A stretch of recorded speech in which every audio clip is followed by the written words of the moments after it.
Hello good morning friends. आज की video बहुत ही सिंप्लीफाइड बताने वाली हूँ। अक्सर आपने रिलेशनशिप में देखा होगा कि कई बार बहुत सारे ऐसे कपल होते हैं जिनकी एक शिकायत होती है कि मेरा जो पार्टनर है वो अपनी मर्जी से बात करेगा या मर्जी से बात करती है, जब उसका मन करेगा तो वो बात करेंगे या तो फिर वो बात नहीं करेंगे। मतलब हम रिलेशनशिप में इतना इग्नोर्ड फील करते हैं और इतनी इंपॉर्टेंस हमें फील नहीं होती है। तो ऐसे में हमें क्या उपाय मिलना चाहिए? तो आज की वीडियो इन्फॉर्मेटिव है, प्लीज शुरू से लेकर लास्ट तक जरूर देखिएगा। नमस्कार दोस्तों, मेरा नाम हर्षिता वर्मा है और आपका मेरे चैनल पे बहुत बहुत स्वागत है। सबसे पहली चीज़ कि हम जब किसी को बार बार ऐसे टाइम पे फ़ोन करते हैं जहाँ पर उनका एक पर्सनल स्पेस चल रहा होता है, तो वो इंसान कहीं ना कहीं इरिटेट भी हो सकता है। रिलेशनशिप में अगर सारी चीज़ें बिल्कुल न्यू हैं, लाइक 15 दिन हुए हैं, 1 महीना हुआ है, 2 महीना हुआ है, तो सारी चीज़ें बिल्कुल रंगीन और बहुत ही ज़्यादा मतलब खुशी वाला फील होता है। लेकिन रिलेशनशिप बनाना जितना आसान होता है, रिलेशनशिप को मेंटेन करना, उसको निभाना और उनकी बातों का तवज्जो लेना या लॉन्ग टर्म पे रिलेशनशिप निभाना काफ़ी ज़्यादा डिफिकल्ट इस वजह से होता है क्योंकि हम धीरे धीरे करके उनकी अप्स एंड डाउन्स को देखते हैं, उनकी जो पॉजिटिविटी है वो भी देखते हैं, निगेटिविटी को भी देखते हैं। तो जब चीज़ों को हम बहुत ही निगेटिवली देखना स्टार्ट करते हैं तो हमारे मन से कुछ चीज़ें धीरे धीरे करके उतरने लगती हैं और लोगों का जो इंटरेस्ट है वो एक दूसरे के साथ ख़त्म होना शुरू हो जाता है। तो लोगों का इंटरेस्ट खत्म ना हो, आपके जो प्यार में एक नयापन बना रहे, उसके लिए सबसे ज़्यादा ज़रूरी है कि आप स्पेस देना शुरू कर दें। पहली जो पॉइंट है वो है स्पेस देना शुरू कर दें। तो जब भी अगर आप किसी से बात करें तो एक बार आप ज़रूर एक मैसेज डाल दें कि अगर आप फ्री हो तो हम बात करेंगे। तो जब सामने वाले को आप खुद ही वो स्पेस प्रोवाइड कर रहे हैं तो चांसेस आर हाई कि वो अपनी मर्ज़ी से जब बातें करते हैं, आपको पता है कि अपनी मर्ज़ी से वो बातें करेंगे या फिर लड़का है या लड़की, मैं दोनों की बात कर रही हूँ, तो आप उनको एक मैसेज दे दीजिए। लेकिन मैसेज देने का ये मतलब नहीं है कि बार बार एवरी आवर आप उनको मैसेज करें। एक घंटे पे आप सिर्फ मैसेज ही कर रहे हैं कि चलो फिर से, अगर आपको बिजी हो तो आप एक बार बात करना, बिजी हो तो थोड़ी देर के बाद फ़ोन करेंगे। यानी कि बार बार मैसेजेस करना भी सही नहीं है। ये बार बार जो आप गुड मॉर्निंग, गुड आफ्टरनून उनको याद करते हैं, हाय लिखते हैं, वो सब कुछ बंद कर दीजिए। अगर आपको उनसे बातें करनी है डायरेक्ट कॉल करें। आपको लगता है कि कॉल को इग्नोर किया जा रहा है, तब उनको आप मैसेज ड्रॉप कर सकते हैं बाद में कि आप मुझे कॉल करें जब अगर आप फ्री हों। कुछ इस तरह का मैसेज ड्रॉप करें। और दूसरी चीज़ है कि अपने आप को इतना ज़्यादा खाली भी मत बनाएं। जो बहुत ज़्यादा खाली होते हैं ना, उनके मन में हद से ज़्यादा निगेटिविटी होती है। कई बार वो ओवर थिंकिंग के शिकार हो जाते हैं। ओवर थिंकिंग इस तरह की होती है कि मान लीजिए कि वो अपने बिजनेस में बहुत ज़्यादा बिजी हैं, करियर में बिजी हैं, फैमिली है, फ्रेंड्स है, वो बिजी हैं, तो इसका ये कतई मतलब नहीं है कि आप उनको बिल्कुल उनको समझे कि नहीं वो तो जानबूझ के मुझे इग्नोर कर रहा है। तो आप भी ओवर थिंकिंग के शिकार ना बने। हो सकता है कि जेन्युइनली कुछ प्रॉब्लम हो, अगर ये कंसिस्टेंट हो रहा है इसका मतलब कि प्रॉब्लम कहीं ना कहीं आपके अंदर ही है। हो सकता है कि शायद उनको आपका ये एटीट्यूड पसंद ना आए। क्योंकि तीसरा पॉइंट जो सबसे महत्वपूर्ण है वो है, कई बार जब अगर आप बात करते हैं या करती हैं, कुछ ऐसी बातें बोलते हैं जो कि उनके लिए अनएक्सेप्टेबल है और अगली बार वो आपसे बात करने के लिए बहुत ही ज़्यादा घबराते हैं या घबराती हैं। तो कुछ इस तरह की ऐसी बातें ना बोल दे जिससे कि वो इंसान इरिटेट होना शुरू कर दे। आप उनके कंफर्ट लेवल को पहचानें कि क्या उनका कंफर्ट लेवल है। हाँ, ये ज़रूरी नहीं है कि पूरी तरह से आपकी ही पसंद की वो चीज़ें करें या आप बिल्कुल चेंज हो जाए उनकी तरफ से। ऐसा नहीं है, चेंज होने की आवश्यकता नहीं है। लेकिन स्टिल अपनी अगर आपकी खुद की वैल्यू होगी, जो दूसरा पॉइंट था कि फ्री आपको कभी भी नहीं बैठना, आप खुद भी सेल्फ ऑक्यूपाइड रहिए, सेल्फ एम्प्लॉयमेंट के ऊपर ध्यान दीजिए, अपने ऊपर ध्यान दीजिए, अपनी जो आपकी बेसिक जो नेसेसिटी है, नीड है, उनके ऊपर ध्यान दीजिए कि आपके लिए क्या ज़रूरी है। घर पे आपने मम्मी के लिए एक धनिया का, जो एक बोलते हैं ना कि धनिया लेके आओ, आपने वो नहीं लाया और चॉकलेट ढूंढने के लिए पता नहीं किस किस शहर में आप जा करके चॉकलेट लेके आ रहे हैं। तो आपको खुद देखना है कि वो बेसिक सी चीज़ें जो कि आपकी लाइफ में बहुत ज़्यादा इंपॉर्टेंट है, क्योंकि माँ वो आपके हर काम कर रही हैं। कभी आपने उनका हाथ नहीं बटाया, कभी पलट करके नहीं देखा कि पापा आपकी कितने मेहनत कर रहे हैं। तो एक बार अपने लोगों को भी देखिए, पलट करके ज़रूर देख लीजिए कि उनको किसी चीज़ की नीड है या नहीं है। और जब अगर आपको खाली टाइम आपको भी मिले तब आप जाके उनसे बातें करें, या फिर जो आपकी पर्सनल स्पेस है वो अलग चीज़ है। लेकिन पूरे टाइम अगर आप खाली रहिएगा, बहुत ज़्यादा एम्प्टीनेस दिखाइएगा कि तुम कभी भी फ़ोन करो चलेगा मुझे, तुम कभी भी बात करो चलेगा मुझे, तो आपने वो हक उनको दिया है। तो वो इंसान सामने वाला आपको टेक इट ग्रांटेड तो लेना शुरू ही कर देगा। तो अगर आप अभी रो रहे हैं कि उसकी मर्जी आती है तो वो बात करती है या करता है और ऐसी ऐसी चीज़ें हो रही हैं, तो आपने उनको खुद हक दिया है। अपने बारे में तो सोचिए, आपकी खुद की करियर कहाँ जा रही है, खुद का पढ़ाई कहाँ जा रहा है, आप बिल्कुल सेटल नहीं है, दिन भर विले घूम रहे हैं, तो क्या ये सही है? अगर उस लड़की का हाथ चाहिए या फिर उस लड़के का हाथ चाहिए तो अपनी खुद की वैल्यू भी तो बनाइए कि वो वैल्यू आपको दिखे। तो ये जो दूसरी पॉइंट है उसको मैंने थोड़ा सा और एक्सप्लेन कर दिया।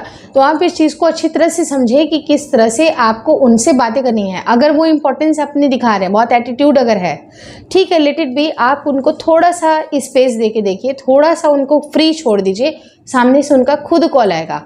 और हर बार बात करने से पहले, कई बार क्या होता है ना कि हम जीवन में ये सोचते हैं कि एक ऐसा पार्टनर मिले जिसके साथ हम जब बैठे उससे बातें करें तो वो हमारी बातें को समझ जाए। लेकिन बेसिकली बहुत सारी चीज़ें एकदम एग्जैक्टली वैसे नहीं होती हैं जितना हम रिलेशनशिप में सोचते हैं कि इतना परफेक्ट होगा।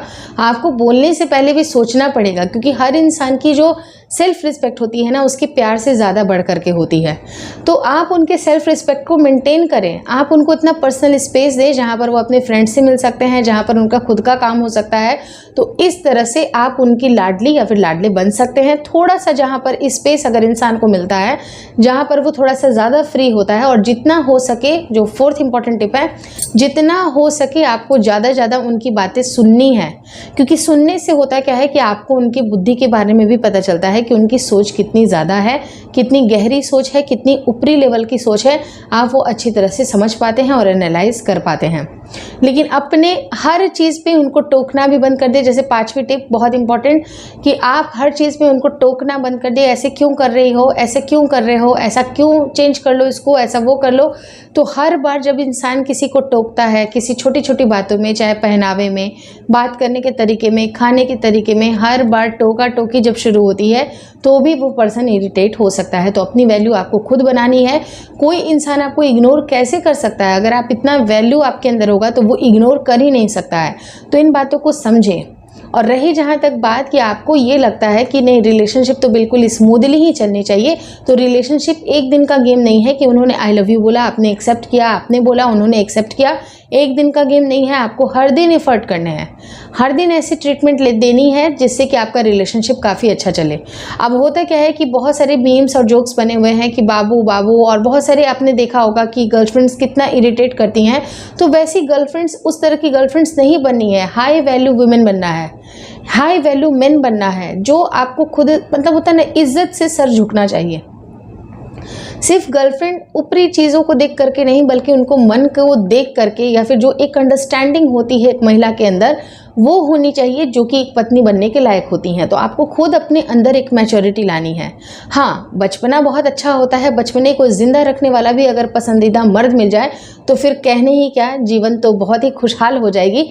लेकिन स्टिल आपके अंदर वो मैच्योरिटी होनी चाहिए जहाँ पर आप समझ पाएँ कि उनकी भी एक पर्सनल स्पेस है।